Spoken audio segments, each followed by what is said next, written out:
Bonjour tout le monde, j'espère que vous allez bien. Bienvenue à tous. Donc là, on vient pour terminer notre leçon des adverbes. Donc on a déjà vu les adverbes, c'est-à-dire la définition d'un adverbe, ce que c'est qu'un adverbe. On a vu ce que c'est que quelles sont les catégories plutôt des adverbes. Pardon. On a vu ce que c'est que les catégories des adverbes. On a vu les différentes catégories, on va les rappeler, il n'y a pas de mal. Donc, on a vu les adverbes de temps, de manière, de quantité, de lieu, d'opinion, de fréquence. Et aujourd'hui, on va voir les adverbes de comparaison. Comme je vous ai promis, c'est la dernière partie qui reste de cette leçon. Donc, on va voir ce que c'est qu'un adverbe de quantité. Donc là, pour exprimer la comparaison, on va l'exprimer à travers des degrés. On va utiliser des degrés de comparaison. Comment? Donc là, on va parler de comparatif et de superlatif. On parle de comparatif et de superlatif pour exprimer le degré. Alors, on commence par le comparatif. Qu'est-ce que c'est que le comparatif? Donc, lorsqu'on compare toujours deux choses, deux personnes ou deux animaux. Donc, lorsque je compare, je vais comparer deux personnes, deux choses, deux animaux. Ok, donc qu'est-ce que je compare en principe? Je vais mettre en évidence quoi? Soit des ressemblances, soit des différences ou bien des égalités. D'accord? Alors, pour comparer, qu'est-ce qu'on utilise d'habitude? On utilise un comparatif. C'est ce qu'on appelle le comparatif et ça reste un adverbe. Le comparatif, en principe, c'est un adverbe. Un adverbe de quoi? Un adverbe de comparaison. Un adverbe de comparaison qu'on appelle le comparatif. Il nous permet de mettre en évidence deux choses, deux animaux ou deux personnes.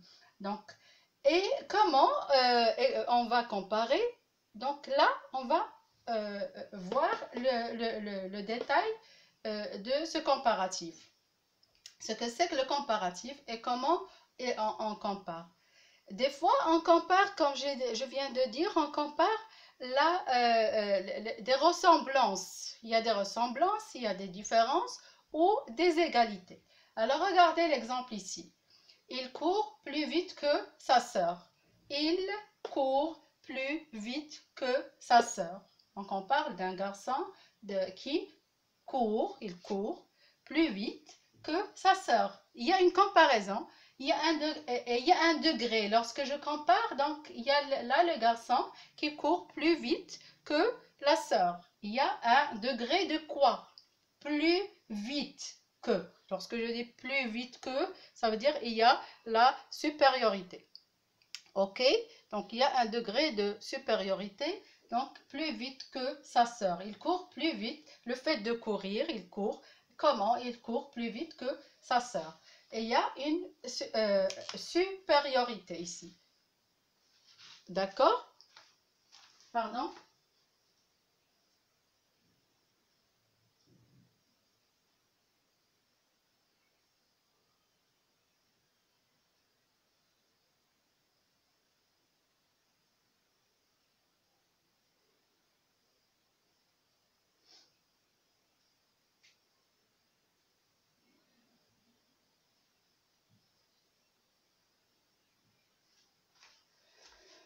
Je suis désolée, j'ai entendu des bruits, donc je suis allée voir ce que c'est. Donc il y a la supériorité et il court plus vite que sa sœur. Il y a un degré de quoi? De supériorité. Donc c'est pour ça qu'on a utilisé plus que. Pour utiliser quoi? Pour exprimer quoi? Pour exprimer la supériorité. D'accord? Donc, il y a quelqu'un qui court plus vite que sa sœur. Donc, pour exprimer cela, on a choisi l'adverbe plus que. Donc, là, on parle de locution adverbiale. C'est pas un seul mot, mais c'est une composition. C'est une locution adverbiale. Elle est composée de deux mots, plus et que. Regardez, plus et que. Donc là, c'est une locution adverbiale. C'est une composition de mots. Et là, on exprime quoi? Par ce comparatif, on exprime la supériorité. OK? C'est pour ça qu'on a utilisé plus, parce que le degré est plus haut, est plus élevé. D'accord? On parle de ce qui est supérieur, ce qui est d'un degré plus haut, c'est plus élevé. Donc le degré est plus élevé, donc on parle de supériorité et on a choisi plus. OK? Par contre, ici, on parle de quelque chose qui va exprimer, dans le deuxième exemple, il y a l'infériorité. Regardez. Et elle, là, c'est l'inverse. Tout à l'heure, c'était le garçon. Il court plus vite que sa sœur. Maintenant, il y a elle, c'est la fille qui court moins vite que son frère. Vous voyez? Alors, le garçon, la fille, il court moins vite pour comparer le degré de comment la fille elle court par rapport à son frère, en comparaison à son frère. On a dit, lui, il court plus vite. Maintenant, elle, si on compare, elle court moins vite que son frère. Donc, on écrit comme ça, moins vite que son frère. OK? Et qu'est-ce qu'on a, quel degré on a comparé? Il y a l'infériorité. Là, c'est plus, c'est la supériorité. Là, c'est moins, c'est l'infériorité. OK? Donc, elle court moins vite que son frère. Il y a un degré plus bas, moins élevé que l'autre, que le premier, c'est-à-dire la supériorité. Donc, la supériorité plus que, l'infériorité moins que. Et, comme j'ai dit tout à l'heure, à part la supériorité et l'infériorité, les ressemblances ou bien les différences, il y a les égalités. Il y a des choses qui sont égales. Il y a des gens qui ont des choses qui se ressemblent à merveille, où ils sont pareils, c'est égal. Des choses, il y a une égalité entre deux choses, ou entre deux personnes, ou entre deux animaux, si on compare chose par chose. Donc l'égalité, on l'exprime comment? Par le moyen de aussi que. Excusez-moi. Aussi que. D'accord? Aussi que. Par le moyen de l'adverbe aussi, et on ajoute que, et on aura une locution. C'est toute une expression. Et là, l'exemple, regardez, Rita court aussi vite que Amine. Rita court aussi vite que Amine. Rita court aussi vite que Amine. Il y a une comparaison. Donc, ils courent, ils sont pareils. Leur vitesse, c'est-à-dire lorsqu'on on va voir le degré auquel ils courent, soit Rita, soit Amine, ils sont égaux. Que ce soit Amine ou Rita, ils sont égaux. Leur vitesse est égale. Donc, l'une à l'autre, les vitesses sont égales. OK? C'est pour ça qu'on a choisi aussi vite. Aussi pour exprimer quoi? Pour exprimer l'égalité. Donc, l'égalité, on a choisi l'adverbe aussi et on exprime l'égalité à travers ce comparatif. Donc, comment on appelle tous ces adverbes? Ce sont des adverbes de comparaison. Et surtout, là, lorsque je dis plus que, moins que, aussi que, j'appelle ça, plus précisément, je vais l'appeler le comparatif. OK? Ça, normalement, cette leçon, elle est à part, mais moi, je préfère l'intégrer dans la leçon des adverbes parce qu'il est lié. Les deux leçons sont liées l'une à l'autre. Il est préférable de savoir ce que c'est que le comparatif et le superlatif maintenant. OK? Donc, le comparatif, c'est un adverbe. C'est un ensemble de mots, c'est pas un seul mot. Toujours, il est invariable. Regardez, il court plus vite que. Il n'y a rien de variable. Toujours, il est invariable. D'accord? Moins que la même chose, aussi que la même chose. Donc là, c'est pour la supériorité, là, c'est pour exprimer l'infériorité, et ici, c'est aussi que pour exprimer l'égalité. Alors, on passe au superlatif. D'accord? Donc, le superlatif, aussi, c'est un adverbe de comparaison. C'est un ensemble de mots qui exprime quoi? Il exprime la comparaison. Donc, je vais faire descendre un petit peu la caméra, mon caméra pour que vous voyez mieux la partie superlatif. J'espère qu'on est là. De là jusque là, c'est la partie superlatif. J'espère que vous voyez bien. Ok?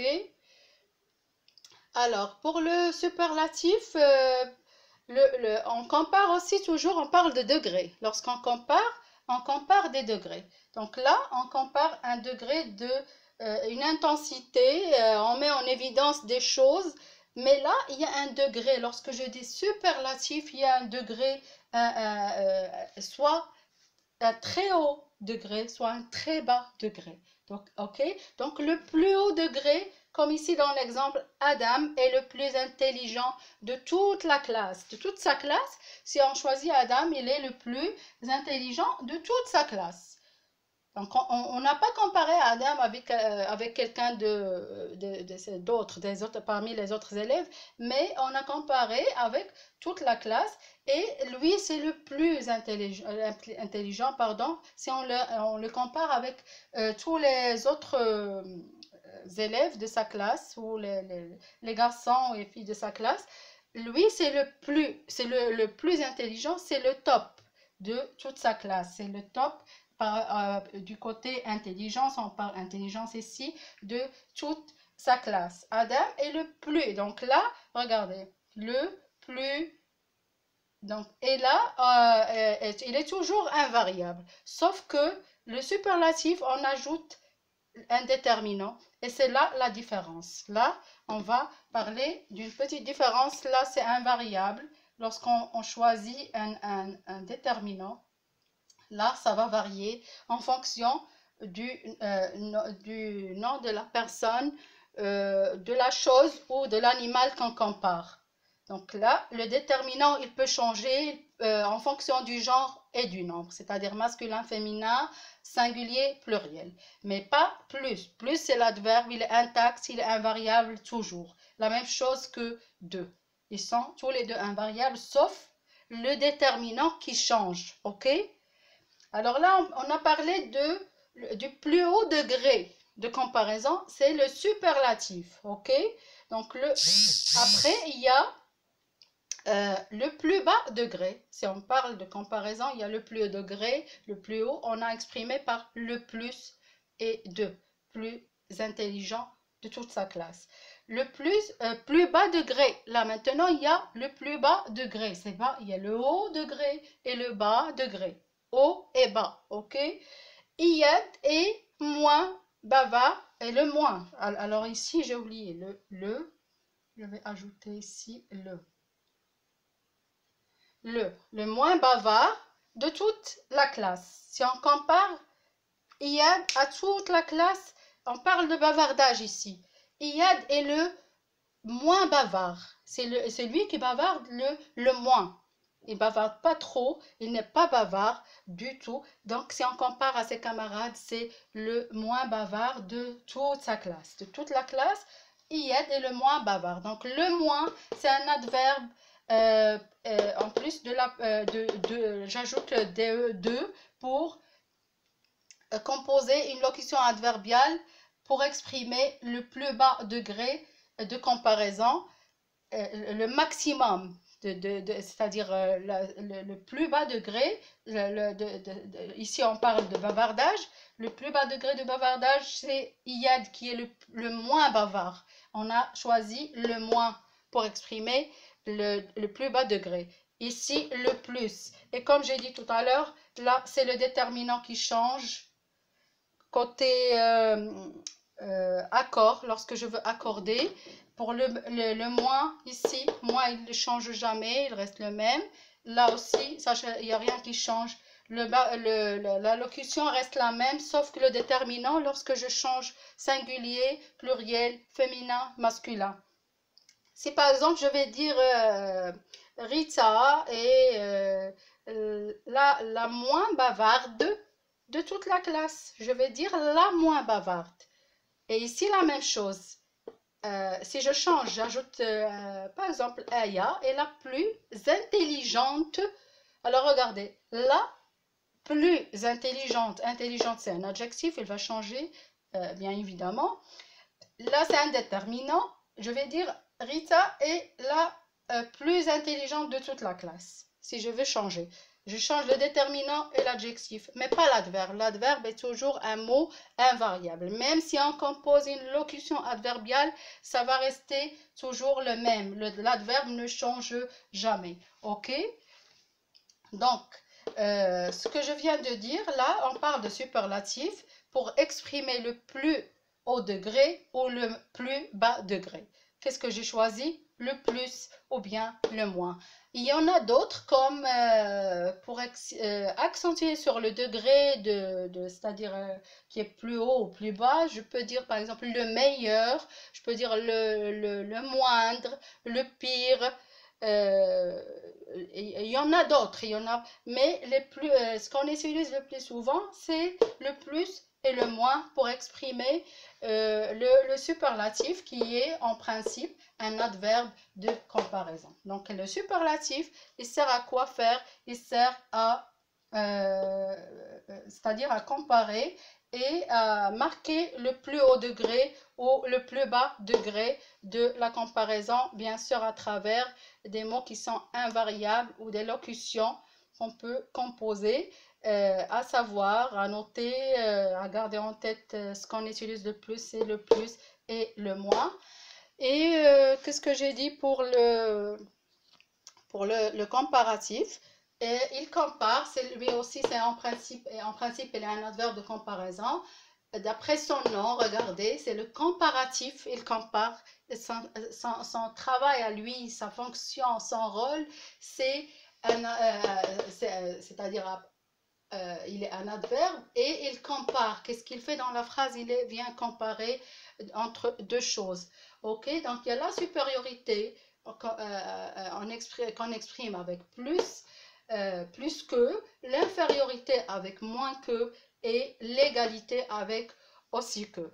Ok, donc je sais pas, je voudrais ajouter des choses. Attendez, s'il vous plaît.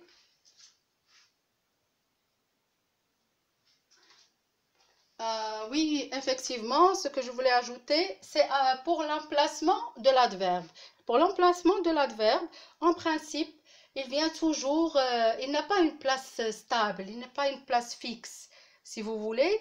Il est après un verbe, on le trouve après. Il vient après un verbe en forme simple, c'est-à-dire dans un temps simple. Pour les temps simples, l'adverbe vient après. Mais pour les formes composées, on va trouver l'adverbe soit avant, pour les formes composées, je parle, j'ai bien dit la forme composée, je vais trouver l'adverbe soit avant, c'est-à-dire après entre l'auxiliaire et le participe. Je vais trouver la plupart du temps entre l'auxiliaire et le participe, je vais trouver l'adverbe. Il se place entre les deux. Mais pour les formes simples, on le trouve toujours après le verbe. Il vient après le verbe. Sinon, pour les formes composées entre l'auxiliaire et le verbe, pour l'adjectif et l'adverbe, il se place la plupart du temps avant. On le trouve avant. Sauf dans des cas, des cas rares, on va trouver son emplacement qui change. Mais d'après ce que je viens de dire déjà, soit on le trouve après, soit on le trouve avant. Avant l'adjectif, avant l'adverbe. Sinon, si il se place et il vient préciser, ajouter une précision à propos d'un verbe, on le trouve après le verbe. On le trouve après le verbe pour la forme simple et pour la forme composée, pour les temps composés, je veux dire. Il se place la plupart du temps entre l'auxiliaire et le participe passé. C'est ce que je voulais ajouter pour c'est-à-dire pour finir, pour terminer cette leçon. J'espère avoir tout dit. J'espère que vous allez travailler les leçons comme moi je vous ai donné en ordre. Je voulais bien que vous les travailliez en ordre. Commencez par la première leçon jusqu'à celle-là. Et au total, vous allez avoir toute une leçon en bonne et due forme avec toutes les étapes qu'il vous faut. Comme je le dis, je le redis, je rappelle. Donc, si vous prenez de la première leçon jusqu'à la dernière, vous pouvez utiliser cette leçon en fonction de ce que vous allez prendre. Ça va être là depuis la première leçon concernant les adverbes jusqu'à aujourd'hui. Donc, j'ai fait 6 leçons. J'ai travaillé 6 leçons. Donc, ce que c'est que l'adverbe, les catégories. Donc, en fonction du niveau, du C4 jusqu'au collège, chacun va bénéficier de ce dont il a besoin. En fonction de son niveau. Donc pour les C4, c'est peut-être la première, deuxième leçon. Pour les C5, C6 et collège, ça peut être de la première jusqu'ici. Donc c'est ce qui est, je vous ai donné le plus utile, tout ce dont vous aurez besoin pour la leçon des adverbes. J'espère avoir tout dit. J'espère que vous allez trouver mes leçons faciles et j'espère que vous les travaillez, vous les revoir les vidéos et n'oubliez pas de mentionner vos likes et vous abonner, de vous abonner dans ma chaîne. Je vous dis merci beaucoup et à la prochaine leçon. Salut, bye bye.